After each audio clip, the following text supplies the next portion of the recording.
couldn't believe it. I'd fed them hundreds of times. Mother always said I was a dreamer, that I would get into trouble. The sky was blue, clear. It was cold. It was a cold Sunday morning for September. I just wanted to get down there, to get them done, get them fed. See, I was scared of him. Mr. Clark scolding me. Mr. Jackson Clark, that is. All the Clark brothers, they had money in the horses, but Mr. Jackson, he was a real racing man. Not a day would go by where he wouldn't be down checking on the horses. He loved his horses.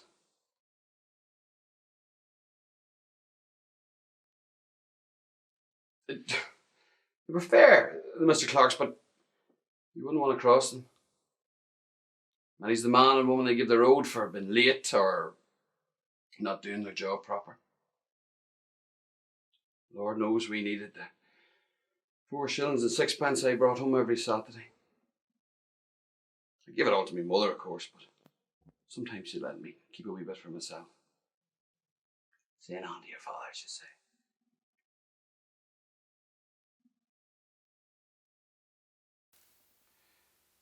They were fed better than most folk in this town, them horses. I didn't mean any harm. I always patted them and talked to them. They liked me. Even the big thoroughbred Queenie. It was so haughty when I first started. Before I fed her the mice that very morning, didn't she put her muzzle down to get me to talk to her and pat her first? I looked around to see if any of the men were about. I think you were mad talking to a horse. And I know it sounds mad, but they could understand me.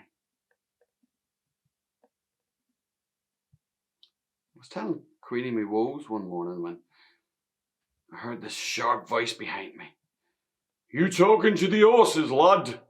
It sounded so stern and it startled me, and I started stammering and stuttering, and I said, yes, Mr. Clark, I mean, no, Mr. Jackson, yes, sir. And then he just burst out laughing, slapped me in the back and pressed a shilling into my hand. Well, he said, you're the right man for this job. And he chuckled to himself, turned the corner and went to the factory. He trusted me with those horses. He did, yeah. My mother was delighted. I can't believe, said she, I can't believe that he chose you out of all those lads. He must like you. He sees something in you. Now you work hard and you mind yourself, and if he trusts you with his horses, who knows, in a couple of years he might line you up for a big job in the factory. Huh, grunted my father. He didn't like the Clarks, especially Mr. Jackson. Never called him Mr.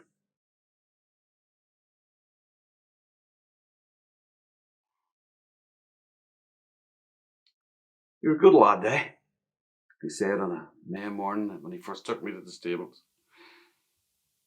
His collar was bright white, starched and buttoned to the top. His gold watch and chain were caught by the sun and it made a glint. These, he said, these horses are my pride and joy. You treat them right, won't you, lad? You treat them right, and I'll treat you right.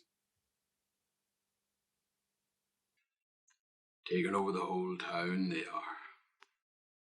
The name of the big house up on Ardmore Hill, like a palace, my father would say. And they given me a job, and hundreds more like me. My mother would cut him off. But my father would admit no graces on the part of the Clarks. Bleeding the place dry there. See, he thought that working in a factory wasn't fitting work for a man. He was a thatcher, just like his father. Once he showed me the cottage he was reared in. It's just this side of Rochanlough, whitewashed and just looking down over the Crannog in the middle. Far and wide he went in that bicycle, straw and reeds lashed to the side of it, making and mending people's houses. Times he got paid, times he didn't. Often he'd come home with a hessian sack full of cabbages and carrots, or a couple of freshly baked loaves wrapped in paper. My mother, she would tut and give off about us having to go without. My father, he would just put his arm around her waist, tell her softly, Sure, it's all they had. The roof was letting in water. It wasn't me the Clarks liked anyway. You know, between tending the horses, I did all jobs around the factory. Gathering materials, pillowcases, sheets, damask tablecloths. Indigo blue, turkey red, soft cream. Load them and cart them off to the station. The station, it was getting busier and busier, and the canal quieter and quieter. My father used to curse when he saw a lighter coming up the canal, and heavy in the water with a load of Welsh slate, the finer houses in the town. He hated to see the canal go wild. Him and his friends used to, in their childhood, swim in the basin and dive off the first lock. That's the way of the world, my mother would say. That's progress. Nothing stands still. Only for the Clarks and the big people, my father would chip in and give off about all the accidents in the factory with all their newfangled machines, and boast that neither him nor his father before him had any mishaps in all their years of thatching in all weathers. Them factories is not natural, he would say. All that damp air and no daily church, how could it be good for a body? Mutter on as he knocked the ashes out of his pipe, lit fresh tobacco and puffed away all the while. I often saw Clark, Mr. Jackson Clark, speaking to me mother in the factory as the shuttles flew by. The rest of the women pretended not to notice, but my mother, she thought he was being friendly. My father thought different. She thought he had a roving eye, considered him vain and superior. Ach, pay no heed to your father, my mother would say.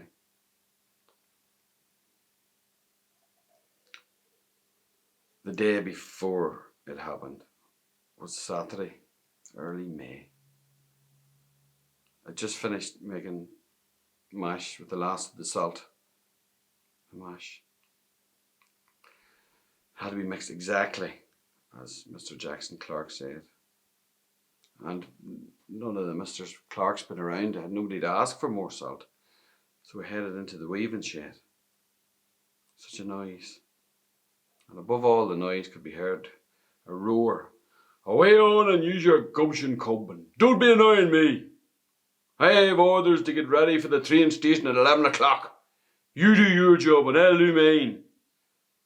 It was the manager, Mr. Orm. God, he was a fearful man. When he was under pressure. And he was always under pressure. I didn't hang about. I was just leaving when A man with a peak cap and a pipe grabbed me by the elbow. Scared the life out of me. It was Simon Cardwell. God rest him. A friend of my father's. If it's a drop of salt you're looking, cub, it might be some in the dying house. He was a sharp looking man, but he was very decent, kind. He gave me a smile and a wink and says, "Now, away on me."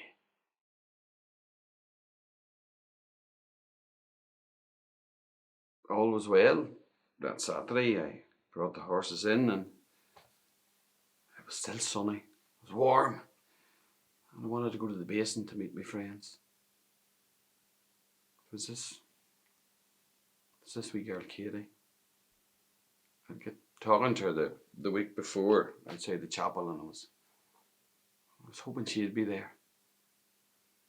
And in any case, and all of that, totally forgot about getting more salt. So the next day, it being Sunday, there was nobody about. It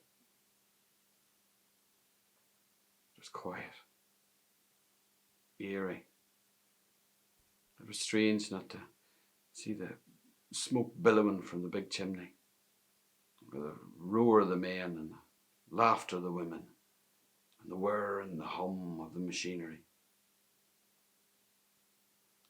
I didn't see Katie the evening before, so I shook myself, grabbed an empty bucket, and headed for the dying house. The white powder in the drum was so similar. I mean, it looked like salt inside. How was I to know? I didn't work there. "Use your initiative," Mr. Orm had shouted at me, so the smell of boiled linen was rank, so I just tore on and took what I thought was a bucket of salt back to the stables, mixed it with the meal, and poured it into the troughs. Mixed alum with the feed.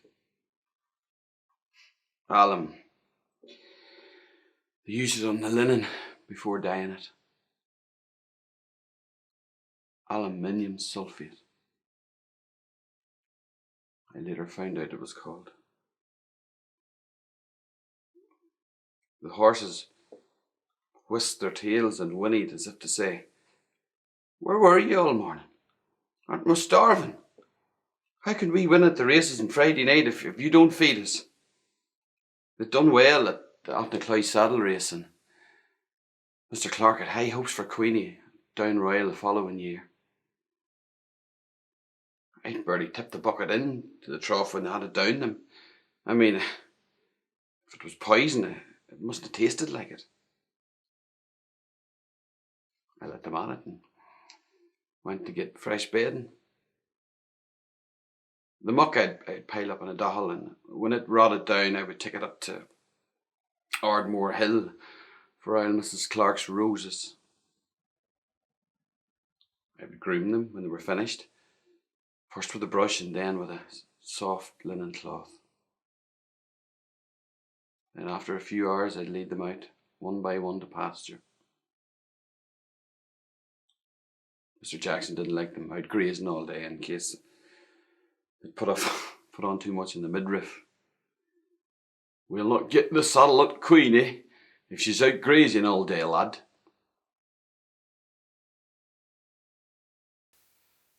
Duty's done. I dandered up the hill, up home, up Plater's Hill, daydreaming about Katie Miller, wondering if I could talk to her.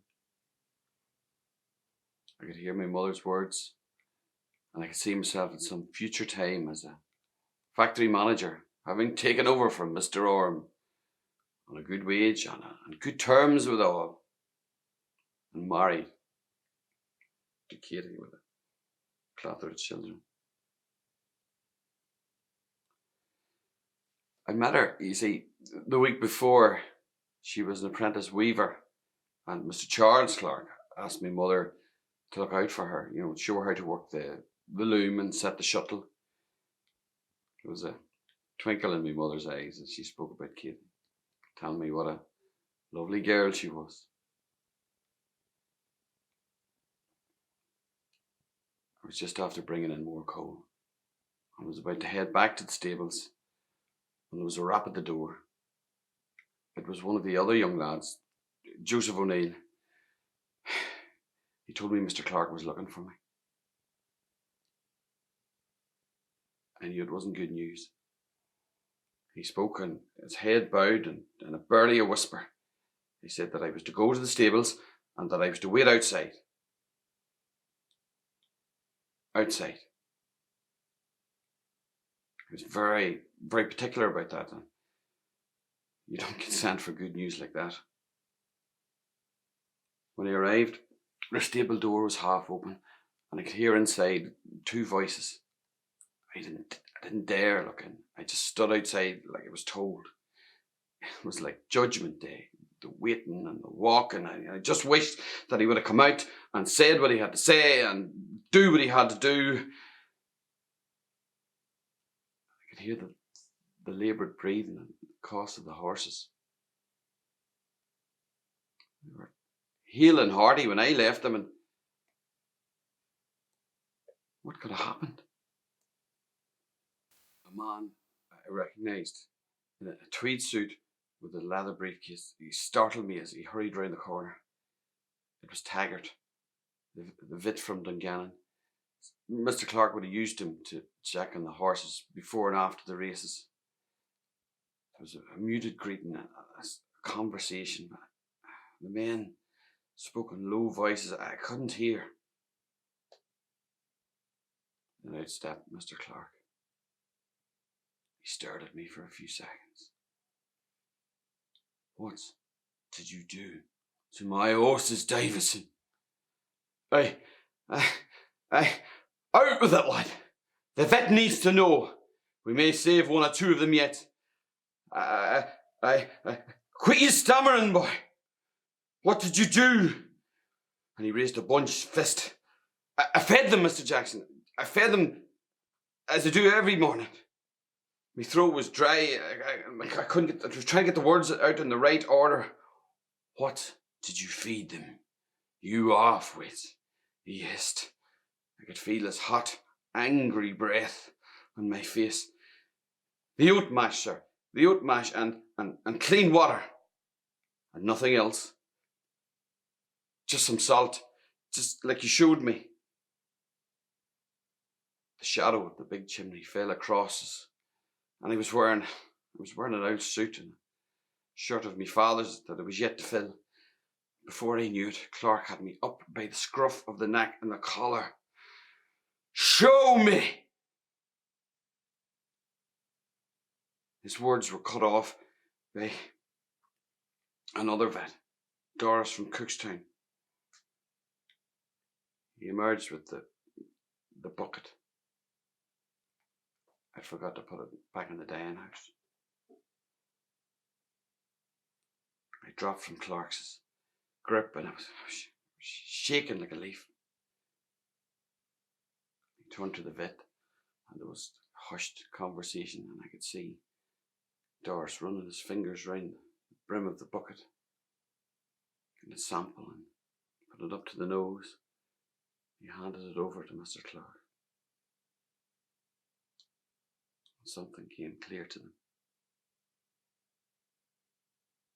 He turned to face me. Is this the bucket? You gave them the salt, Davison. Yes, sir. Think carefully. Where did you get that salt from? From the dyeing house, sir. He was quieter now, but I was no less afraid. The dyeing house. He rocked back and he put his hand over his brow. And when he took his hand down, there was tears in that man's eyes. Who, in the name of God, told you to go to the Zion house? The swarthy, broad features of Sam Cardwell swam across my face, but who? No, nobody, sir. There was no one about.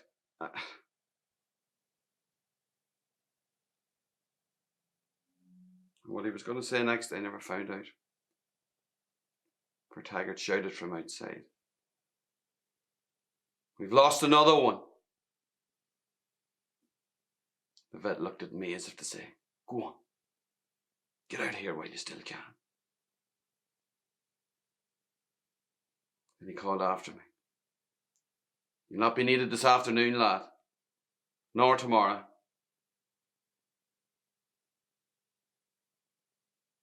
I walked up Peter's Hill in a daze. I was too shocked. I couldn't. I didn't know what a alum was, but I knew it wasn't salt that I gave them poor horses. I never saw the inside of the stable, nor the weaving shed again.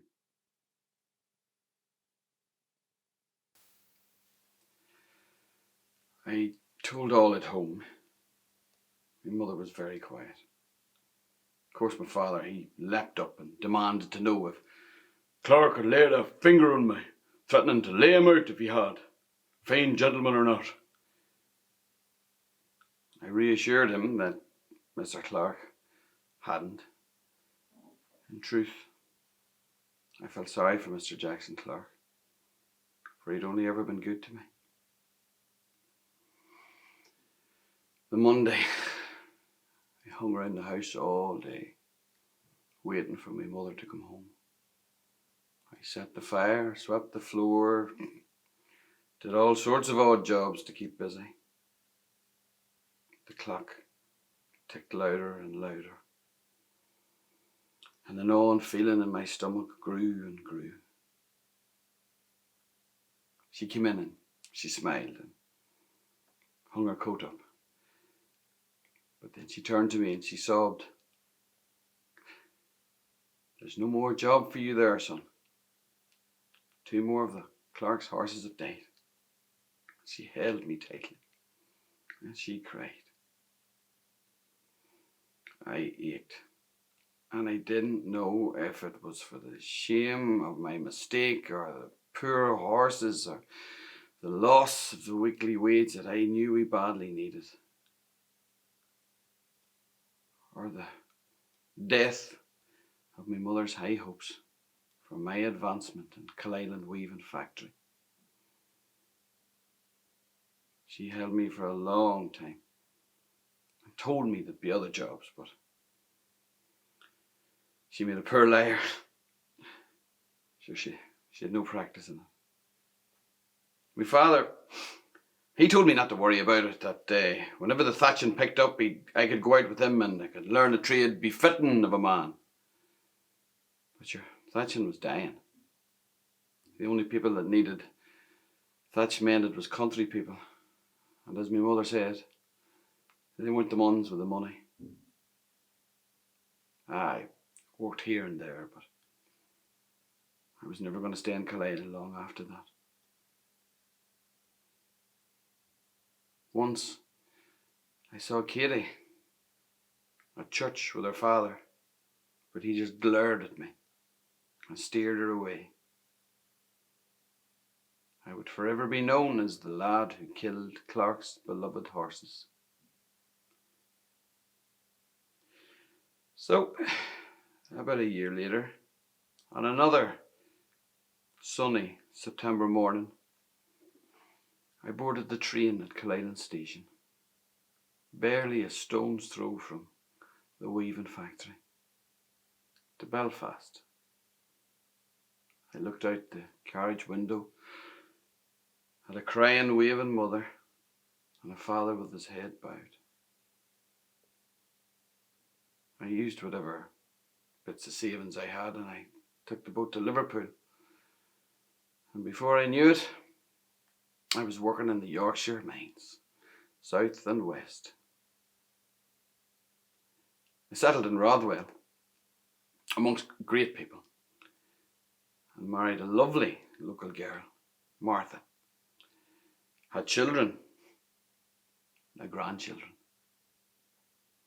No mines or factories for them. They stuck to their schooling. But many's a time,